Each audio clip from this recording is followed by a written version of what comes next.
Agora, 7 horas e 33 minutos, estamos de volta e daremos continuidade à entrevista com o candidato do PDT ao governo do Amazonas, Amazonino Mendes.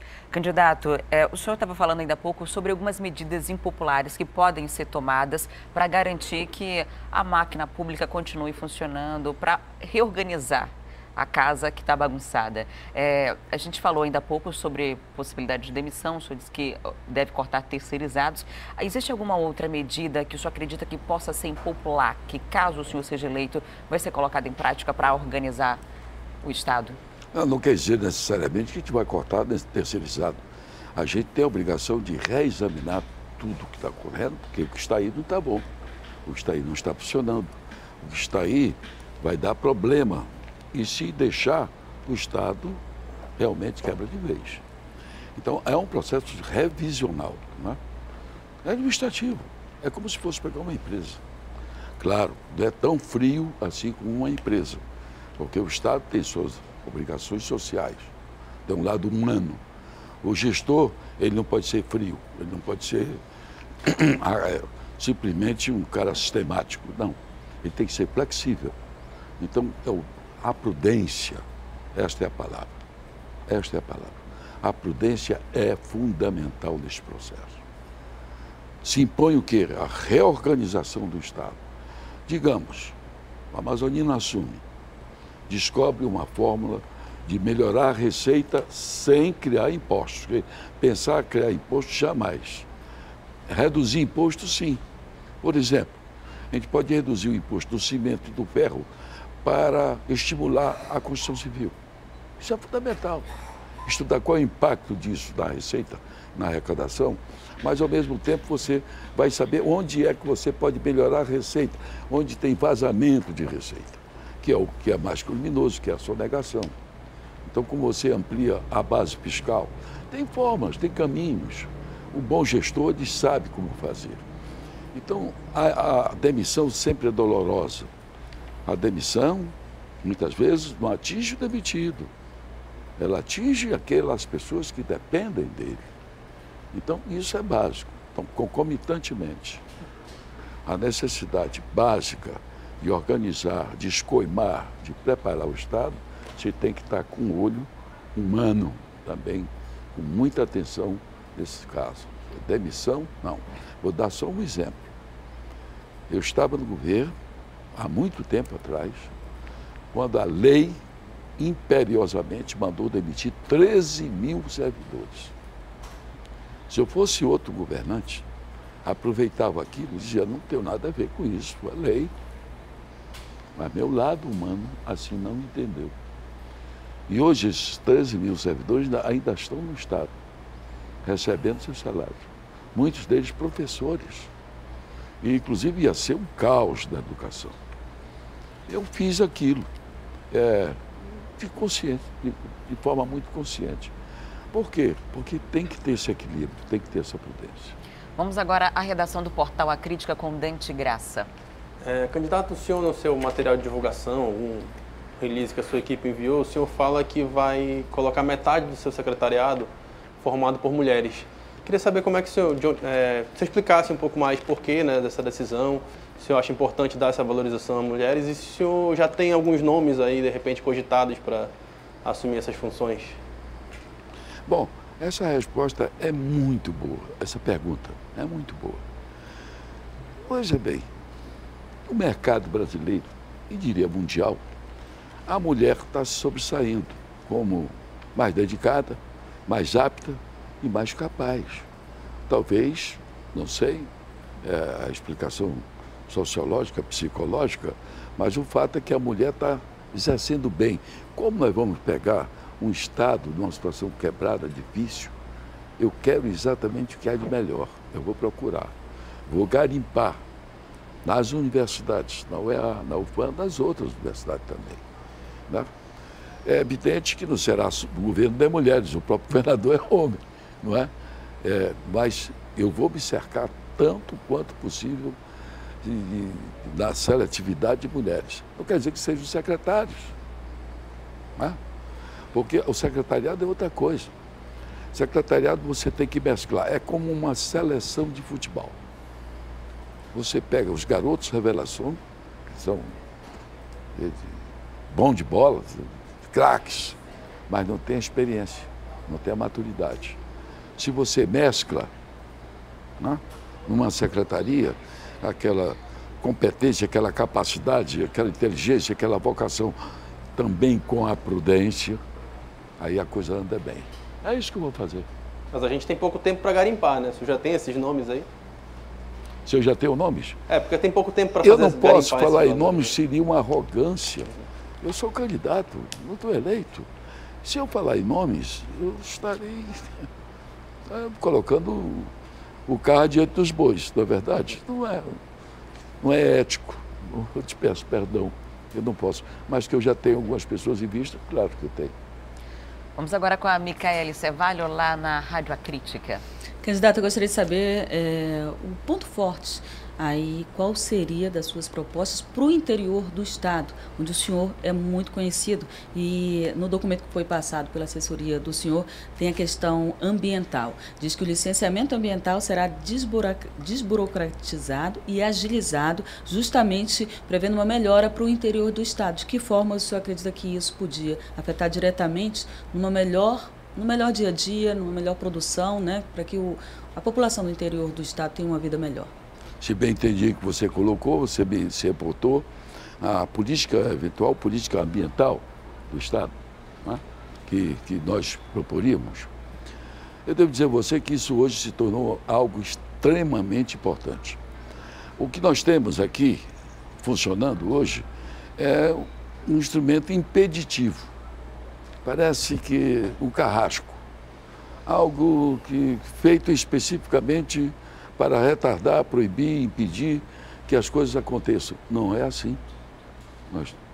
Está tudo errado. Hoje, a floresta é um fator extremamente positivo. O exemplo está do lado, aqui do Pará.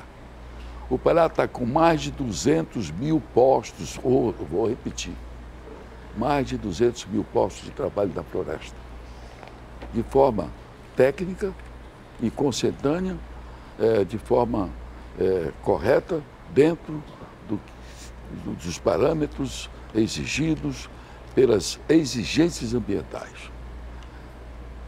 Eu já comecei um estudo nesse sentido.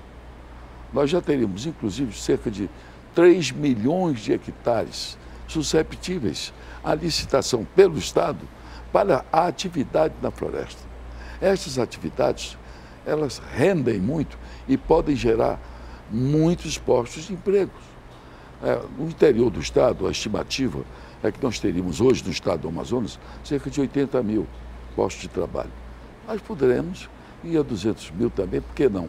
O Pará tem uma área tem um território menor e muito mais comprometido, áreas já degradadas, muitas áreas degradadas, e nós aqui no Amazonas, em que pese, o nosso estado está praticamente a metade dele tomado por parques nacionais, reservas biológicas, reservas, de modo geral, nós ainda temos condições melhores do que o Pará para exercermos esta atividade.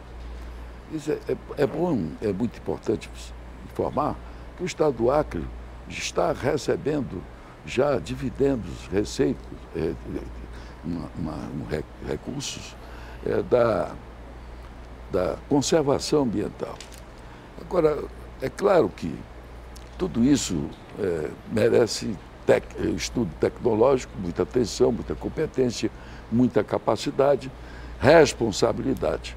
Isso é que nós vamos implantar em 12 meses, de forma razoável, até onde é possível, mas deixar o planejamento, o caminho. Não é? Isso é fundamental, isso é básico para nós, para o nosso futuro e para o interior. O interior que é sempre o mais sofrido. A gente vai agora à redação do jornal A Crítica com o Gilbert Lima. Candidato, em 2008, o senhor foi eleito com algumas promessas, como a construção de 1000 creches e o uso de carretas para levar a internet à população da zona leste da cidade. E essas promessas elas não foram cumpridas. O que o senhor diria para o seu eleitor que acreditou nessas promessas e se decepcionou? Mas, na verdade, eu não fiz só essa promessa, não, fiz outras. Eu fiz várias promessas que, em circunstâncias normais, eu teria cumprido com a maior tranquilidade. Eu fiz o máximo que pude naquela prefeitura. Foi o melhor mandato da minha vida. Foi onde mais eu trabalhei e onde mais fui injustiçado, mais fui incompreendido. Ainda há pouco falei desses equívocos. Muitas vezes o governante está fazendo a coisa certa, a coisa direta. Veja você que um detalhe que você fala não obscurece uma Ponta Negra linda, maravilhosa que nós demos para o povo, inclusive com uma praia perene, coisa fantástica, me orgulho disso. Isso não obscurece o fato de nós termos colocado em Manaus 1.200 ônibus novos, 0 quilômetro, coisa que era impossível de ser feita. Isso não obscurece os viadutos que nós fizemos, os maravilhosos viadutos que nós fizemos em Manaus para a população. Isso não obscurece o Bolsa Universidade, que é uma ação linda do ponto de vista educacional, que não era nem obrigação da prefeitura. Isso não obscurece um programa fundamental para o desenvolvimento das crianças, que foi o leite do meu filho, de forma técnica, com audiência prévia do médico pediatra. Isso não obscurece um trabalho de organização interna das finanças, carreta da mulher. Veja você, uma pergunta dessa, você vai responder, não, mas foi um mau prefeito. Como que eu fui um mau prefeito? Eu fui um excelente prefeito, graças a Deus, eu me honro de ter sido. Agora, o que o Negão não fez? Me perdoe, me desculpe, eu sou culpado, não fiz propaganda. Esse foi o defeito do amazonino. Terminei no hospital, fazendo uma cirurgia cardíaca, estou com o coração novo, renomocei, fiquei novo, e estou voltando exatamente para fazer essas coisas boas que eu gosto de fazer para o povo. Aruana Brianese, lá no Manaus hoje, vamos a mais uma pergunta. Candidato, eu gostaria de falar um pouco sobre as obrigações sociais do Estado, que o senhor citou aí. O senhor já foi do PFL, hoje está no PDT, são partidos bem diferentes do ponto de vista ideológico. O senhor se considera um político de esquerda ou de direita? E o senhor ainda acredita nesses conceitos? Esse negócio de esquerda e direita não existe. Isso já era, já foi superado com a queda do Muro de Berlim. Insistem ainda nesses conceitos de forma equivocada. Acredito eu até que esse conceito está muito mais próximo do século XVIII do que da modernidade, da atualidade, né? Não há mais, está mais perto dos jacobinos, girondinos da Revolução Francesa do que da atualidade. E esse negócio de partido do Brasil é uma coisa assim muito simples. Não há partidos com convicção no Brasil. Não existe isso. No Brasil não há uma política partidária, não há política partidária. Existem caciques no partido. Eu nunca fui cacique de partido, nunca quis, nunca fui presidente de partido. Exatamente porque a minha formação, na minha juventude, eu não escondo para ninguém, foi marxista, fui marxista. Eu era marxista como os jovens da época, os jovens intrépidos, os jovens românticos, os jovens que queriam um mundo melhor. Era esse o meu entendimento. Depois, com o tempo, obviamente, no manuseio dos livros, com estudos, etc., que eu fiz, exercício da minha profissão de advogado, o dia a dia, a gente foi percebendo que não eram aqueles ideais, eram um pouco utópicos, quiméricos. E os partidos no Brasil, a verdade é que eles são iguais, não tem diferença. Você abre, você vai ver o ideário programático desses partidos, são praticamente iguais. Então você não pode me dizer, não pode me falar que quem é do PDT é diferente do PSD, quem é do PSD é diferente do PMDB. Não é tudo a mesma coisa. Tanto é que se abre de vez em quando as tais janelas. Aí o cara sai de um partido para o outro. Então isso, olha, quem fica num partido só, via de regra, é o cacique. Eu nunca tive vocação para ser cacique. Graças a Deus. Candidato, o senhor falou ainda há pouco sobre o seu coração novo, né? E quando se ventilava ainda a sua candidatura, muito se falava de vigor, da sua idade, de se teria condições de disputar uma eleição a nível estadual, levando em consideração as distâncias, um deslocamento que é difícil. Como tem sido essa campanha em relação a... Porque é uma campanha aos 77 anos, né? Diferente das demais que o senhor já participou. Olha, veja bem, cara, essa campanha com vigor, com alegria, com... Eu não entendo. Eu não consigo entender. Eu não sei que idade eu tenho. Eu juro, não sei. Não posso. Como é que eu posso saber da minha idade? Se tudo que um jovem faz, eu faço. E faço bem, graças a Deus. Sou agradecido a Deus, agradecido a quem cuida de mim também, né? Tem alguns médicos aí, amigos, fraternos, companheiros que se preocupam comigo. Porque, no fundo, eu sempre fui um relaxado comigo. Saúde, né? Comia fora de hora, aquele negócio todo. Eu me lembro quando era prefeito, eu entrava num boteco, aí estava com fome, trabalhando, aí tem, dá uma lata de salsicha aí. Aí tem um pouco de álcool, joga o álcool no prato, joga a salsicha aí. E eu comia aquilo, junto com um refrigerante, olha, veneno. Então, no entanto, Deus me deu essa força, essa determinação. Isso acho que é mais espiritual do que é físico. Né? E paciência, né? Me sinto bem. Hoje mesmo vou fazer 2 municípios, pegar avião, mas teve um dia aí que eu peguei um jato, depois peguei um anfíbio e peguei outro avião. Fiz 7 horas de carreata, 5, 7 horas, exagero, 6 horas de carreata, né? Pegando sol, chuva, etc e tal, discurso, palanque, abraço, selfie, normal, com alegria no coração. Sorrisão desse tamanho. Eu me sinto redivivo, né? Renascido. Que bom, que maravilha, que coisa extraordinária. A gente tem pouco mais de 3 minutos ainda para a entrevista. Eu vou lá na redação do Portal A Crítica com Dante Graça. Candidato, o senhor falou rapidamente aí sobre a questão da política partidária. O seu partido, né, votou contra as reformas do governo federal agora, recente. O senhor acredita que isso, de repente, no eventual governo, pode lhe atrapalhar na hora de buscar reforço do governo federal? Que a gente sabe que isso precisa desse apoio, né, na hora de governar. O senhor acha que isso pode lhe atrapalhar, pode ser empecilho? Não, ao contrário. Veja, por exemplo, que acabou de fazer o prefeito Arthur Vigílio. Arthur Vigílio, diferentemente de um segmento do PSDB que está criando um problema muito grave para o presidente da República, ele não aceitou. Então, do lado invertido, dá para entender que você tem uma certa independência. Eu não sou, por exemplo, do PDT para rezar a cartilha. Eu não sou do PDT, eu sou do Amazonas. É preciso todo mundo saber disso. Agora mesmo, quando perguntaram, você foi do partido tal, do partido tal. É claro, eu sou do Amazonas, mais do que qualquer partido. Nada impedirá meu exercício, minha atividade a prol do Estado. Se for preciso sair do PDT, de qualquer partido, não importa qual ele for, para o bem do Amazonas, tchau, tchau e benção. Isso eu não penso nem uma nem duas vezes. Porque importante é o Estado, importante é você que está me ouvindo, é trabalhar para você, para seu filho, para sua família, dar esperança para você, qualidade de vida, melhorar seu astral. Isso sim. Isso é que faz parte da minha vida. Minuto 50, quem gostaria de fazer outra pergunta? Eu tenho uma pergunta sobre a BR-319.